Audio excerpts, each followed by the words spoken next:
편안하셨습니까? 자, 우리 앞뒤 좌우 인사 나누겠습니다. 주님의 교회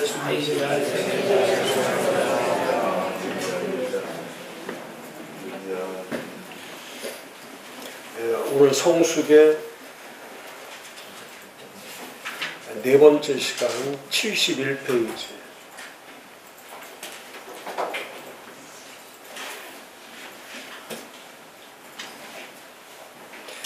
그 영적 성숙이라는 것은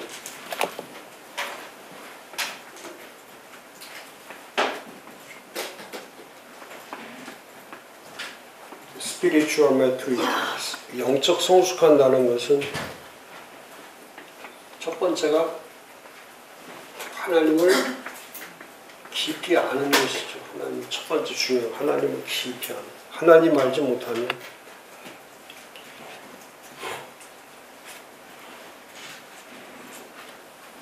모든 것은 그 신론에 달려 있는 거죠. 신론. 하나님이 누구인가? 하나님이 누구신가? 그러니까 하나님이 해결되지 않으면 그 다음에 그 어떤 것도 해결될 수가 없죠. 그러니까 하나님을 아는 것이 전부죠. 하나님을 아는 게 전부. 그게 뭐 처치 플랜팅을 하든 사역을 하든 또 예배를 드리든 기도를 하든 말씀을 보든 전부 다 하나님을 알기 위해서 하는 거죠. 하나님을 알기 위해서. 그래서 원래 신학이라는 거는 하나님에 대해 설명하는 게 아니고 하나님을 더 깊이 알아가는 거죠. 신학의 목적은 하나님을 더 깊이 알아가는 거죠. 그래서 신학은 논증하는 게 아니고요. 신학은 어떤 설명하는 것이 아니라 하나님에 대해서 더 밝히 알아갈 수 있도록 하는 거죠. 그래서 그게 뭐 조직신학이든 실천신학이든 역사신학이든 신학이 어떤 신학이든 상관없이 신학의 목적은 하나님께 있죠. 하나님을 아는 것입니다. 하나님을 알게 하는. 근데 지금 점점 신론이 약화되고 인간론이 강하게 신학화되기 때문에 이게 신학과 교회와 사회 모든 가정 이게 다 문제가 되는 거죠. 하나님을 아는데 집중해야 되는데 사람을 아는데 집중하다 보니까 사람은 답이 될 수 없죠. 그래서 영적으로 성숙해진다는 것은 하나님에 대해서 끊임없이 알아가는 겁니다. 끊임없이 알기 위해서 말씀을 보고 알기 위해서 영적 성장 과정이 있는 거죠.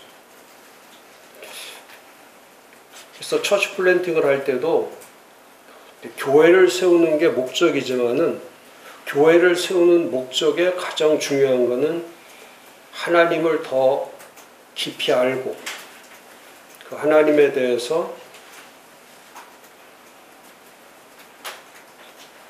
바르게 가르치고 전하는 거죠. 바르게 가르치고 전하는. 지금처럼 인본주의나 인간론이 우선이 아니고 그래서 인문학적 교회가 되면 안 되죠. 인본주의적 교회가 되면 안 돼요. 지금 그 목사님들의 설교 유형이 거의 젊은 목회자들의 40대 이하 또 아니면 50대까지도 포함해서 거의 설교들이 인본주의화 되어 있는 거죠. 그 인문학적 설교. 사회는 95% 이상이 다 사람을 중시하는 걸로 바뀌었죠. 95% 이상이 사람 중심 사회로 바뀌었죠. 인간 중심 사회로 바뀌는 거예요. 그러니까 사람을 앞에 두고 인간을 앞에 두면 모든 게 다 해결된 것처럼 사회는 지금 그렇게 구성되어 가고 있는 거죠. 그런데 교회가 없으면은 이 세상의 모든 일들이 해결되지 못하죠.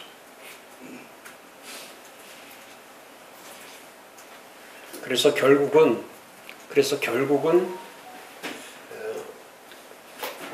신학화 작업을 할 때에 첫 번째 작업이 신론에 충실해야 된다. 하나님을 아는 것에 충실하는 것.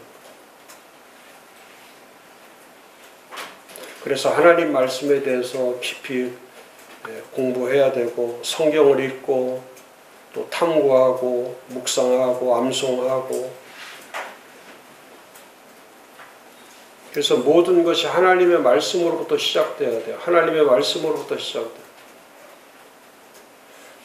5월달에 우리가 가정회복 하겠지만은, 신앙유산 하겠지만은, 가정회복의 목적도 마찬가지고, 또 6월달에 성령축제를 하는 것도 마찬가지고, 또 7월에 새생명 축제 시작하는 것도 마찬가지고, 전부 다 이게 하나님이 하시는 일이죠. 하나님이 하시는 일.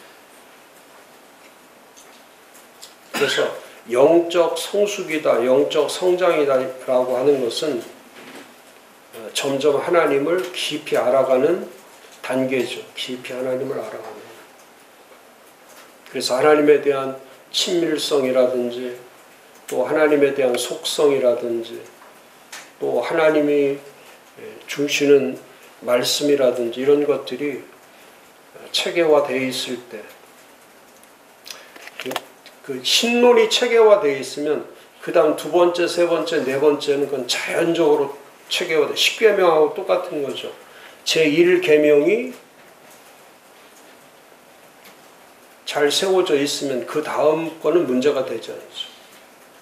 근데 그 2번부터 마지막에 10번까지 아무리 그걸 잘해도 첫 번째 계명에서 어긋나면 그건 아무 소용이 없죠. 그러니까 하나님 외에는 질서가 매겨질 수 없는 거죠. 그 다음에 영적 성숙의 두 번째는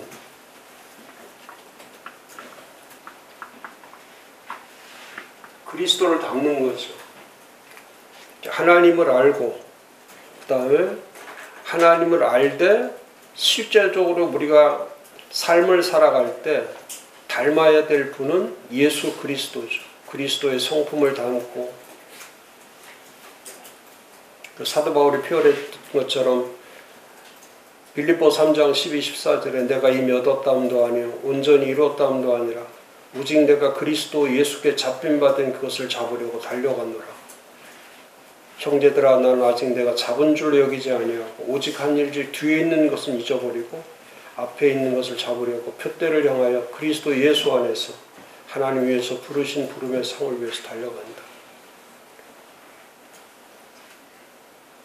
그러니까 예수님을 닮아가는 것은 진행형이죠. 진행형. 이건 완료형이 아니고 진행형입니다. 그러니까 계속해서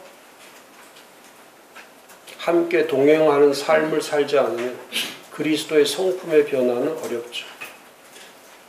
그러니까 대체적으로 그래요. 목회를 할 때에 실력이 부족해서 어려움을 겪는 것이 아니고, 목회자가 실력이 부족해서 어려움을 겪는 게 아니고 성품이 편향적이고 편집적이기 때문에 이 충돌과 마찰이 생기는 경우가 훨씬 더 많죠.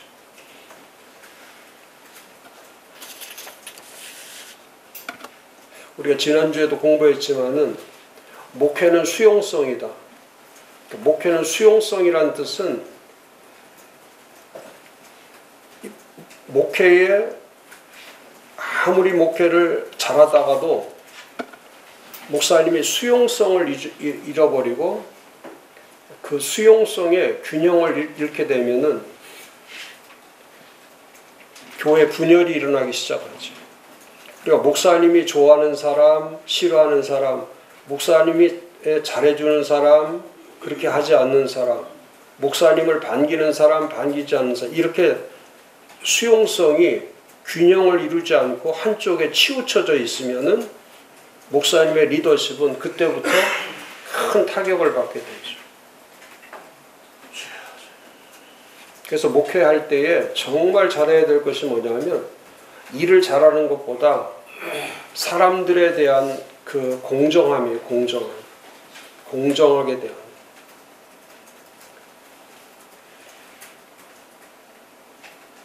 뭐 잘하는 사람도 있죠. 목사님한테 의도적으로 잘하는 사람도 있죠. 근데 의도적으로 잘하다가 의도적으로 또 잘못할 수도 있어. 의도적으로 잘하던 사람이 의도적으로 잘못할 수가 있어. 또 그동안 잘못했던 사람이 어느 날 또 잘할 수가 있는 거죠. 사람이라는 거는 정해져 있지 않죠.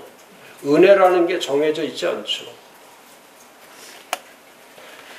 사람의 몸하고 똑같아요. 어떤 몸이든지 두 가지가 약점이 있죠. 하나는 병드는 게 있고요. 하나는 약한 게 있어요. 그리고 어떤 사람이라도 병이 다 있죠. 병이 없는 사람 없어요. 다 있습니다. 심지어는 자기가 그 병을 모르는 사람들이 더 많죠. 그 의학계에서 발표된 걸 보면은 그 병의 종류가 3만 가지랍니다. 병의 종류가 우리 인간의 몸에 병의 종류가 3만 가지. 근데 3만 가지 가운데 지금까지 발견된 병명만 5천 가지 정도밖에 안 된다는 거예요. 5천 가지. 그러니까 지금도 어떤 사람은 죽을 때에 자기 병명이 무엇인지도 모르고 죽는 사람도 허다하다. 진짜 병명. 병원에서 얘기해주는 병보다도 진짜 그 병명의 원인을 몰라서 죽는 사람들도 많다는 거죠. 그러니까 하나님이 인간을 만들 때에 죄라고 하는 것을 인간이 고백할 수 있도록 하나님께서 대체시켜 준 것이 병입니다. 병. 그러니까 병이 오면 살기도 하지만 병 걸리면 죽기도 하죠. 그래서 살고 죽는 것이 하나님께 있음을 알게 하기 위해서 병이라는 게 있는 거죠. 또 하나는 병만 있는 게 아니에요. 이 몸 가운데는 약한 부분이 있죠. 약한 부분이 있어요. 어떤 사람은 뼈가 강한 사람이 있고 어떤 사람은 혈관이나 또 이런 몸의 구조에서 강한 사람도 있지만은 어떤 사람은 또 관절이 약한 사람이 있고 고혈압이 있을 수 있고 당뇨가 있을 수 있고 하면서 인간의 몸에 약한 부분이 다 있는 거죠. 지식도 마찬가지예요.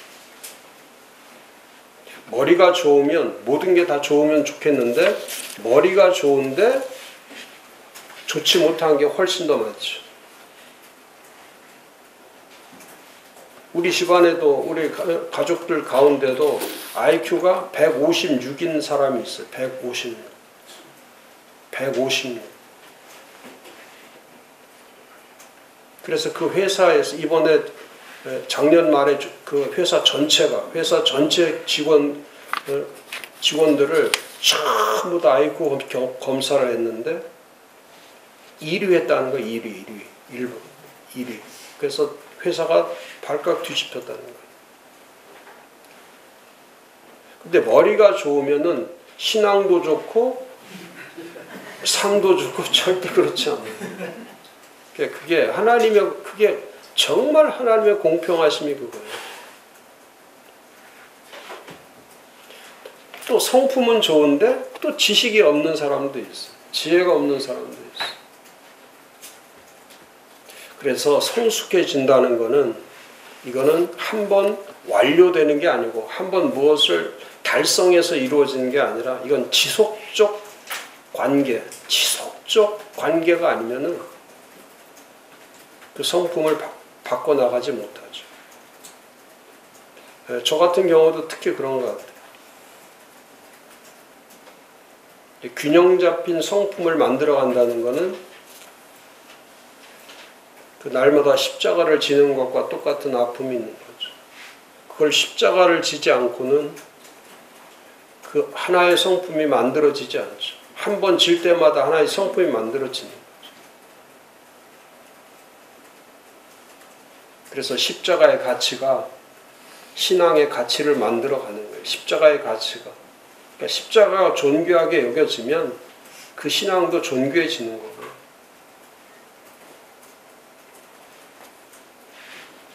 그렇지 않으면 또 반복하는 거예요. 그러니까 되새김질 계속 하는 거죠. 먹고 또 먹은 거 또 토해내고 또 먹고 토해내고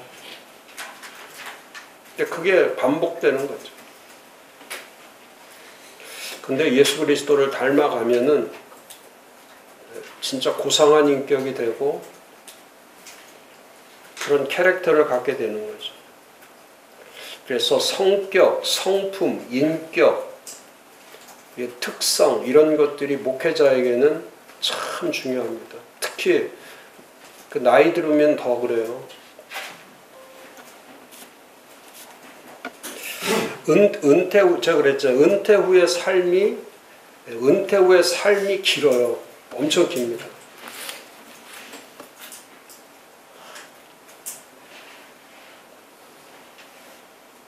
오늘 새벽에도 제가 어떤 그 자료를 공부하다가 제가 신앙유산 때문에 이제 요즘 자료들을 막 모으고 있는데, 그래서 5월 달에 4주에 걸쳐서 홈플랜팅, 가정을 어떻게 세울 것이냐.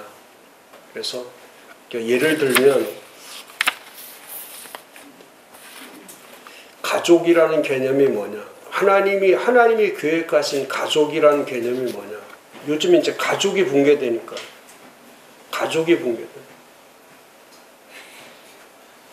집집마다 제가 지금 제 주변에 목사님들 포함해서 집집마다 가정에 문제가 없는 집은 한 집도 없어요. 전부 다 걸려있어요. 전부 다. 문제가 없는 집이 없어요. 그러니까 이 가족이란 개념이 가족이란 개념이 몇 년 사이에 가족이란 패밀리의 개념이 개인이라고 하는 한 퍼슨으로 이게 옮겨져 버린 거예요. 가족은 없어지고 가족은 해체되고 가정에 자기밖에 없는 거예요. 자기밖에. 이제 그런 사회가 돼버린 거예요. 어제도 제가 들었던 이야기인데 요즘은 결혼을 하려면 부모를 보는 게 아니라 조부모까지 본다는 거예요.